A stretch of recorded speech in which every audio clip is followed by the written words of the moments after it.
नमस्कार, खबरों के इस बुलेटिन में तुहाडा स्वागत है। मैं हरमा शंकर। पहला पेश ने चोणवीं खबरां।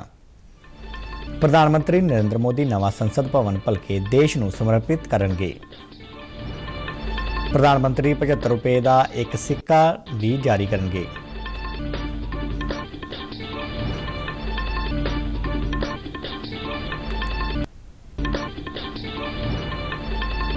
केंद्र सरकार की सेवा सुशासन और गरीब कल्याण के 9 वरे पूरे होने मौके दिल्ली में डी कंकलेव का आयोजन।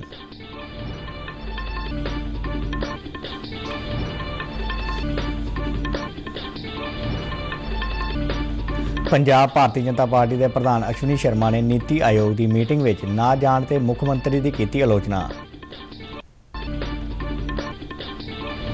मौसम विभाग ने सूबे के ज़्यादातर हिस्सों में 31 मई तक गरज चमक नाल छिट्टे पैण अते हनेरी झखड़ झुल्लण की दित्ती चेतावनी। ते हुण खबरां विस्तार नाल।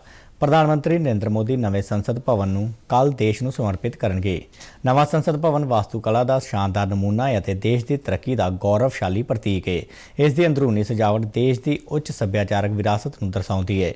यह भवन अति आधुनिक तकनीक नाल लैस है, जिस नाल संसद मैंबरां नूं बिना किसी अड़िके के कनैक्टिविटी मिलेगी और वह अपनी उपयोगिता बेहतर तरीके नाल यकीनी कर सकणगे।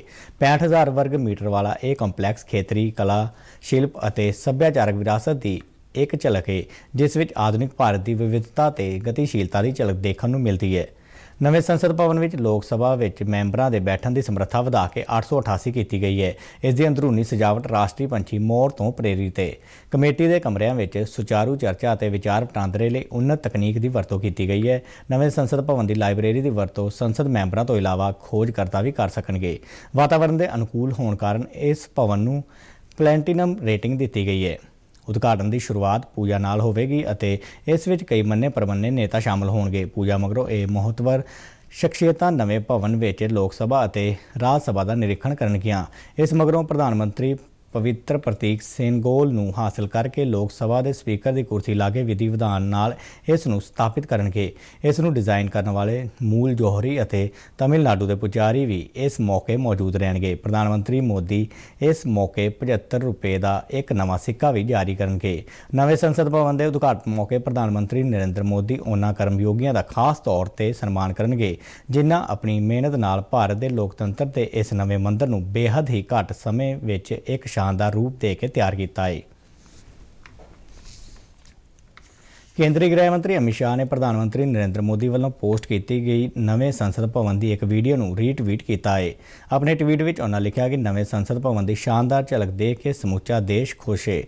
इस संसद साडे सभ्याचार और आधुनिकता के मिलाप का एक बेमिसाल उदाहरण है। उन्होंने कहा कि यह उन्हों का सौभाग है कि प्रधानमंत्री नरेंद्र मोदी की अगवाई में पहला पुराने और हुण इस नवे संसद भवन में एक जन प्रतिनिधि वजों सेवा करांगा। उन्होंने कहा कि देशवासी इसके उद्घाटन को लैके उत्साहित ने। भारतीय जनता पार्टी के सीनियर आगू रविशंकर प्रसाद ने नवे संसद भवन के उद्घाटन समागम में कांग्रेस वालों शामिल ना होने के फैसले ते निराशा का इजहार किया है।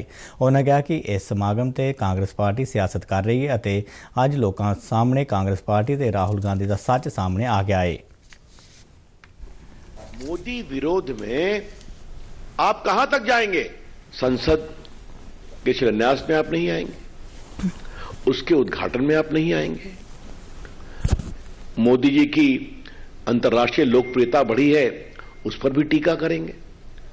आप कोरोना काल में भारत के लोगों के द्वारा, भारत के सेवा कर्मियों के द्वारा जो इतना बड़ा काम हुआ, डॉक्टर, एम्बुलेंस चलाने वाले और बाकी कंपाउंडर्स, नर्सेज, मोदी जी ने उनको सिर्फ एक रास्ता दिखाया, काम तो उन्होंने किया ना। मोदी जी ने हिम्मत दिखाई, भारत का वैक्सीन बना, ऑक्सीजन आया, आपने उसकी भी खिल्ली उड़ाई।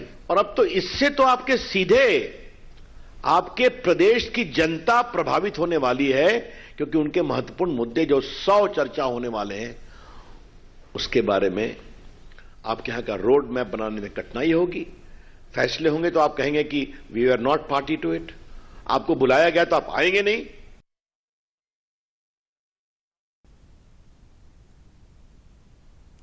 प्रधानमंत्री नरेंद्र मोदी आकाशवाणी ते मन की बात प्रोग्राम विच कल सवेरे 11 वजे देश विदेश के लोगों नाल अपने विचार साझे करनगे। इस महीनावारी रेडियो प्रोग्राम की यह 101वीं कड़ी होवेगी। इस प्रोग्राम में आकाशवाणी और दूरदर्शन के समूचे नैटवर्क, आकाशवाणी समाचार की वैबसाइट और news on AIR mobile app से सुनिया जा सकता है। इसका प्रसारण आकाशवाणी समाचार, दूरदर्शन समाचार, प्रधानमंत्री दफ्तर और सूचना ते प्रसारण मंत्रालय के YouTube चैनलों पर भी उपलब्ध रहेगा। हिंदी प्रसारण के तुरंत मगरों इसनूं खेतरी भाषावां विच प्रसारित किया जाएगा। प्रधानमंत्री नरेंद्र मोदी की अगवाई विच केंद्र सरकार की सेवा, सुशासन और गरीब कल्याण के 9 वरे पूरे हो गए हैं और इस मौके पर दिल्ली के विज्ञान भवन में अज DD कनकलेव का आयोजन किया गया। कनकलेव में ਵੱਖ-ਵੱਖ सैशनों दौरान चर्चा की गई। इस कनकलेव के पहले सैशन में इंडिया सर्जिंग अहेड के थीम पर चर्चा हुई। मोदी सरकार के 9 वरे पूरे होने संबंधी एक पुस्तक की घुण चुकाई भी इस कनकलेव दौरान की गई। कनकलेव के मुख्य मेहमान रेल मंत्री अश्विनी वैष्णव ने कहा कि मोदी सरकार के 9 सालों के समय दौरान लोगों के जीवन में इनकलाबी बदलाव आया है।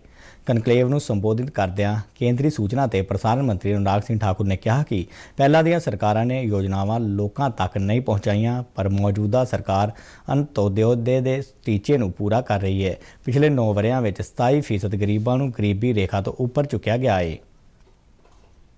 पूर्व की सरकारों में योजनाएं कुछ लोगों तक आकर अंत हो जाती थी, लेकिन अब हमारी सरकार में अंत्योदय के महान लक्ष्य को पूरा किया जा रहा है।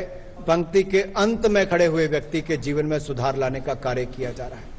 और यही कारण है जब दुनिया भर की एजेंसीज की रिपोर्ट आती है और उसमें ये लिखकर आता है कि पिछले 9 वर्षों में मोदी जी की सरकार में 27% गरीबों को गरीबी रेखा से बाहर निकालने का काम हुआ है, तो हम सबके लिए एक बड़ी उपलब्धि की बात है। अनुराग सिंह ठाकुर ने कहा कि ਜਿਹੜਾ कदे राजपथ कहलाउंदा सी अज वो कर्तव्य पथ विच बदल गया है ਅਤੇ कदे जिथे किंग जॉर्ज पंचम की मूर्ति लगी सी अज उत्थे नेताजी सुभाष चंद्र बोस की मूर्ति लगी हुई है। उन्होंने कहा कि इस सरकार विच सिर्फ सोचा ही नहीं जाता बल्कि काम भी किया जाता है और नवी संसद का निर्माण इसकी एक मिसाल है। जो कभी राजपथ कहलाया जाता था वो अब कर्तव्य पथ में बदल चुका है। जो कभी किंग जॉर्ज पंचम की मूर्ति लगती थी आज नेताजी सुभाष चंद्र की प्रतिमा वहां पर लगी है। ये सोच ही नहीं, देश को बदलने का काम भी किया है। मदर ऑफ डेमोक्रेसी में, दुनिया के सबसे बड़े लोकतंत्र में नया संसद भवन भी देश को देने का काम प्रधानमंत्री मोदी जी करने वाले हैं। अब वो बात अलग है, कुछ लोगों का संसद आने पर रोक लग गई, आज वो बहिष्कार करते हैं तो वहीं पर अपमानित करने का काम भी करते हैं। सूचना ते प्रसारण राज मंत्री L मुरुगन, सूचना ते प्रसारण मंत्रालय के सकत्तर अपूर्व चंद्रा ते प्रसार भारती के CEO गौरव द्विवेदी भी इस मौके मौजूद रहे। भारतीय जनता पार्टी के सूबा प्रधान अश्विनी शर्मा ने पंजाब के मुख्यमंत्री भगवंत मान वालों नीति आयोग की मीटिंग में ना जाने ते सवाल चुके ने। पठानकोट में अज पत्रकारों नाल गलबात करदਿਆਂ उन्होंने कहा कि मुख्यमंत्री ने दिल्ली के मुख्यमंत्री अरविंद केजरीवाल को खुश करने लई इस अहम मीटिंग का बाइकाट किया है। उन्होंने कहा कि सूबे में कानून व्यवस्था पूरी तरह चरमरा चुकी है और इस सुधारन वाल सरकार का कोई ध्यान नहीं है।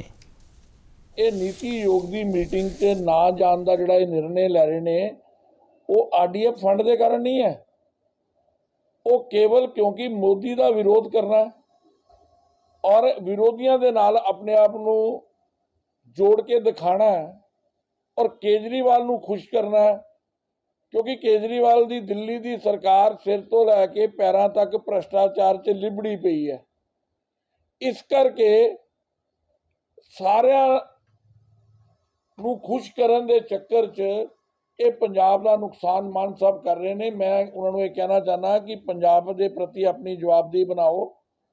ये जिहड़ियां बैठकां होंदियां इहदे अंदर पंजाब के हितों की गल करो, पंजाब के विकास की गल करो, पंजाब के किसी अच्छे प्रोजेक्टों की गल करो, ना कि केजरीवाल को खुश करने लई पंजाबियों ने तुहानूं वोटां पाईयां।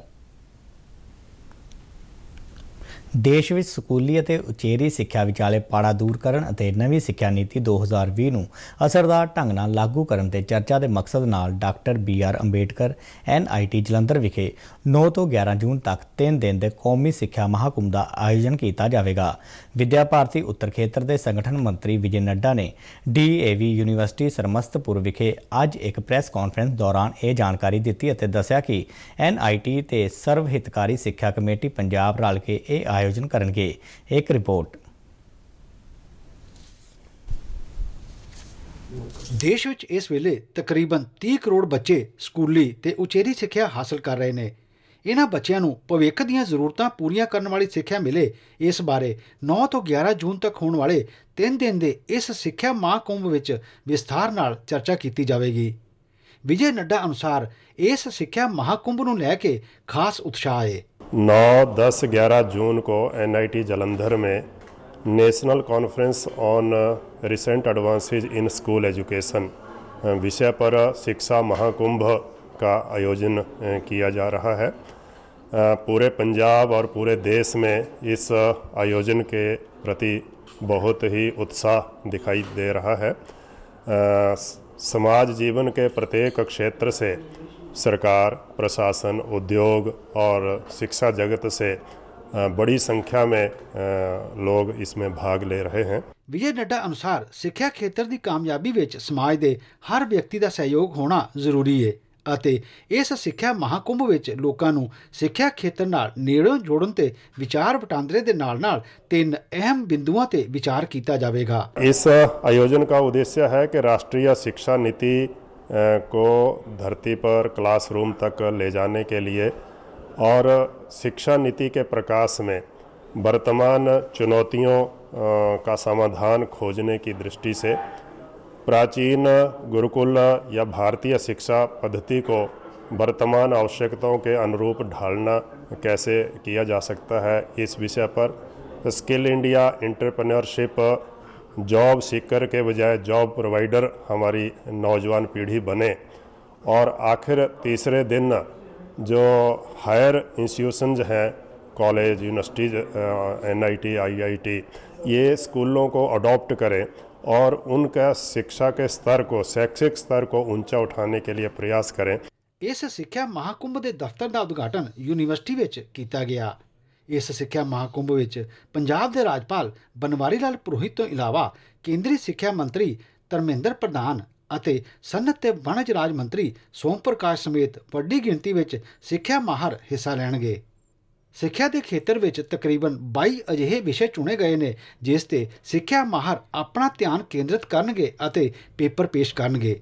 ਇਹਨਾਂ ਨੂੰ ਅੱਗੇ ਦੀ ਕਾਰਵਾਈ ਲਈ ਸਿੱਖਿਆ ਮੰਤਰਾਲਾ ਨੂੰ ਭੇਜਿਆ ਜਾਵੇਗਾ। ਕੈਮਰਾਮੈਨ ਮਨੋਜ ਕੁਮਾਰ ਤੇ ਰਾਜਪਾਲ ਨਾਲ ਸ਼ਿਸ਼ੂ ਸ਼ਰਮਾ ਸ਼ਾਂਤਲ, ਦੂਰਦਰਸ਼ਨ ਸਮਾਚਾਰ, ਜਲੰਧਰ। ਪ੍ਰਧਾਨ ਮੰਤਰੀ ਨਰਿੰਦਰ ਮੋਦੀ ਨੇ ਸਾਬਕਾ ਪ੍ਰਧਾਨ ਮੰਤਰੀ ਪੰਡਿਤ ਜਵਾਹਰ ਲਾਲ ਨਹਿਰੂ ਦੀ ਬਰਸੀ ਤੇ ਅੱਜ ਉਹਨਾਂ ਨੂੰ ਸ਼ਰਧਾਂਜਲੀ ਭੇਂਟ ਕੀਤੀ। ਕਾਂਗਰਸ ਪਾਰਟੀ ਨੇ ਵੀ ਟਵੀਟ ਰਾਹੀਂ ਦੇਸ਼ ਦੇ ਪਹਿਲੇ ਪ੍ਰਧਾਨ ਮੰਤਰੀ ਨੂੰ ਉਹਨਾਂ ਦੀ ਬਰਸੀ ਤੇ ਸ਼ਰਧਾ ਦੇ ਫੁੱਲ ਭੇਂਟ ਕੀਤੇ। ਪੰਡਿਤ ਜਵਾਹਰ ਲਾਲ ਨਹਿਰੂ ਦੀ ਬਰਸੀ ਤੇ ਉਹਨਾਂ ਦੇ ਸਮਾਰਕ ਸ਼ਾਂਤੀਵਨ ਤੇ ਕਾਂਗਰਸ ਪਾਰਟੀ ਦੇ ਕੌਮੀ ਪ੍ਰਧਾਨ ਮਲਿਕਾਰਜੁਨ ਖੜਗੇ ਅਤੇ ਕਾਂਗਰਸ ਨੇਤਾ ਰਾਹੁਲ ਗਾਂਧੀ ਨੇ ਫੁੱਲ ਭੇਂਟ ਕੀਤੇ।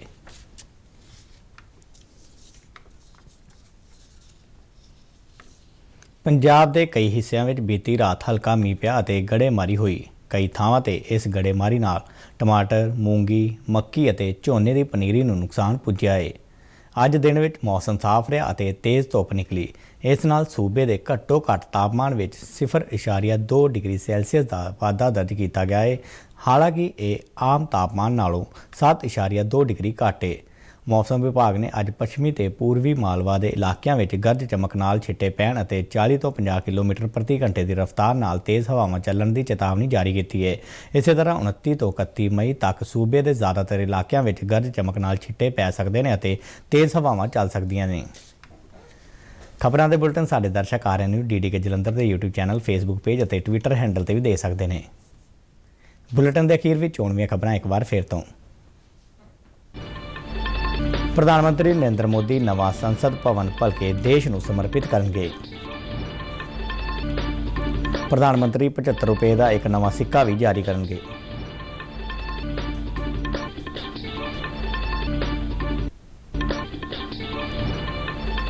ਕੇਂਦਰ ਸਰਕਾਰ ਦੀ ਸੇਵਾ, ਸੁਸ਼ਾਸਨ ਅਤੇ ਗਰੀਬ ਕਲਿਆਣ ਦੇ 9 ਵਰ੍ਹੇ ਪੂਰੇ ਹੋਣ ਮੌਕੇ ਦਿੱਲੀ ਵਿੱਚ ਡੀਡੀ ਕਨਕਲੇਵ ਦਾ ਆਯੋਜਨ।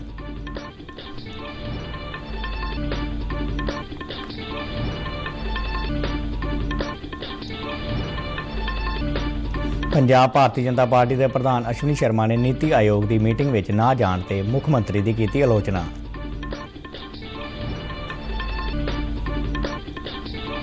ਮੌਸਮ ਵਿਭਾਗ ਨੇ ਸੂਬੇ ਦੇ ਜ਼ਿਆਦਾਤਰ ਹਿੱਸਿਆਂ ਵਿੱਚ 31 ਮਈ ਤੱਕ ਗਰਜ ਚਮਕ ਨਾਲ ਛਿੱਟੇ ਪੈਣ ਅਤੇ ਹਨੇਰੀ ਝੱਖੜ ਚੱਲਣ ਦੀ ਦਿੱਤੀ ਚੇਤਾਵਨੀ। ਤੇ ਇਸ ਦੇ ਨਾਲ ਹੀ ਖਬਰਾਂ ਦਾ ਇਹ ਬੁਲੇਟਿਨ ਖਤਮ ਹੁੰਦਾ ਹੈ। ਇਜਾਜ਼ਤ ਦਿਓ, ਨਮਸਕਾਰ।